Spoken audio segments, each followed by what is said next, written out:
మధ్యప్రదేశ్లో టమాటా వైరస్ కలకలం సృష్టిస్తోంది. భోపాల్లో పాఠశాల పిల్లల్లో వేగంగా వ్యాప్తి చెందుతోంది. ఈ వైరస్ సోకిన వారి చేతులు, పాదాలు, అరికాళ్లు, మెడ కింద, నోటిలో ఎర్రటి దద్దురులు కనిపిస్తున్నాయి. తర్వాత అవి బొబ్బలుగా మారుతున్నాయి. చిన్నారుల్లో దురద, మంట, నొప్పితో పాటు జ్వరం, గొంతు నొప్పి లక్షణాలు కనిపిస్తున్నాయి. ఈ వైరస్ ఒకరి నుంచి మరొకరికి వ్యాపిస్తోంది.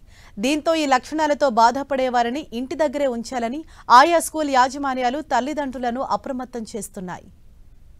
ఇక ఈ టమాటా వైరస్ ను హ్యాండ్, ఫుట్, మౌత్ డిసీజ్ అంటారు. ఎచినోకాకస్ కాక్సాకీ వైరస్ వల్ల ఈ వైరస్ వ్యాప్తి చెందుతుండగా 6 నెలల నుంచి 12 ఏళ్ల వయసున్న చిన్నారుల్లో ఇది ఎక్కువగా వ్యాపిస్తుందని పిల్లల వైద్య నిపుణులు చెబుతున్నారు.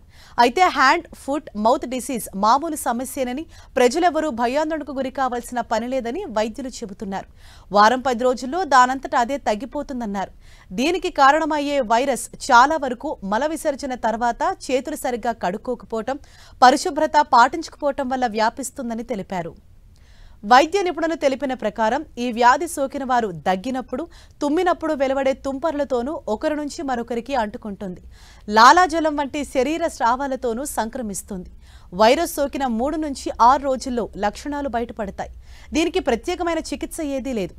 గుండె, ఊపిరితిత్తులు, ఇతర జన్యుపరమైన లోపాలతో బాధపడుతున్న పిల్లలకు అత్యంత అప్రమత్తతతో చికిత్స అందించాల్సి ఉంటుందని వైద్యులు చెబుతున్నారు.